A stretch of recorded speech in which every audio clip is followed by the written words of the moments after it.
Problem जितनी बड़ी दिख रही है उतना ही छोटा सॉल्यूशन दूंगा, वीडियो को अंत तक ज़रूर देखना। तो यहाँ हो क्या रहा है, यहाँ पर 2 लाख रुपए लिए गए, इसको 2 पार्ट्स में डिवाइड किया गया और 2 अलग अलग बैंक्स में इन्वेस्ट कर दिया गया। एक देता है 4% पर एनम और दूसरा देता है 6% पर एनम। तो इवेंचुअली जो निकल कर आया इक्विवेलेंट इंटरेस्ट रेट वो आया 4.7% का। तो हमें ये फाइंड करना है कि दोनों बैंक्स में कितने कितने पैसे इन्वेस्ट किए गए थे।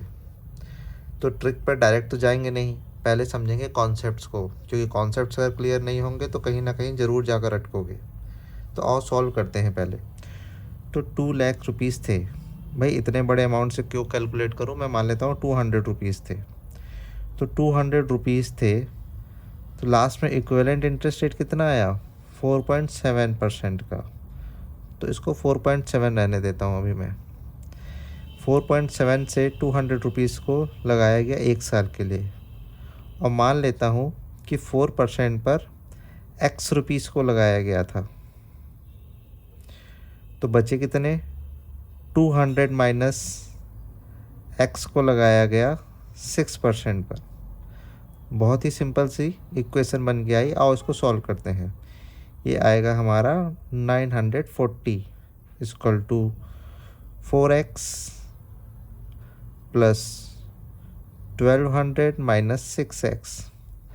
आप इसको सिंप्लीफाई करो, आएगा 6x माइनस 4x यानी कि 2x equal to 1200 minus 940 which is 260। तो x की वैल्यू कितनी आ जाएगी, आएगी 130। अब 130 आई जब हमने 2 लाख को 200 बनाया था। अब यानी कि हमने 3 जीरो गायब कर दिए थे, तो वापस 3 जीरो लगा भी तो सकते हैं, बिल्कुल लगा सकते हैं। तो यानी कि x की वैल्यू आ गई फाइनल 1,30,000 रुपये। तो एक बैंक में इन्वेस्ट किए 1,30,000 रुपये, दूसरे में कितने किए 2 lakh minus 130 which is 70,000 rupees. तो ये आ गया आपका आंसर। 4% से किए थे 1,30,000 रुपये एंड 6% से किए थे 70,000 रुपीज़। अब देखते हैं कि क्या कोई इसकी ट्रिक भी आती है, शॉर्टकट भी आता है। तो एक बार उसने लगाए थे 4%, एक लगाया उसने 6%। दोनों का इक्विवेलेंट कितना आ गया, दोनों का इक्विवेलेंट आ गया 4.7। अब यहाँ से इसकी दूरी कितनी है, 6 माइनस 4.7 करो, कितना आ रहा है, ये आता है 1.3। और यहाँ से इसकी डिस्टेंस कितनी है, यहाँ से इसकी डिस्टेंस है 0.7।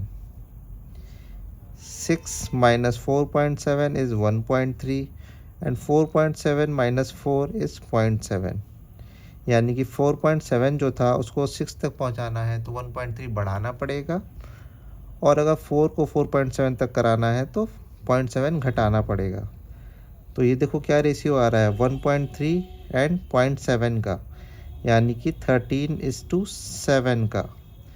तो 2 लाख को जब तुम 13:7 में डिवाइड करोगे तो यही तो आएगा 1,30,000, जो कि 4% पर आ रहा था, यहाँ भी 4 पर आ रहा है, एंड 70,000 जो कि 6% पर आ रहा था।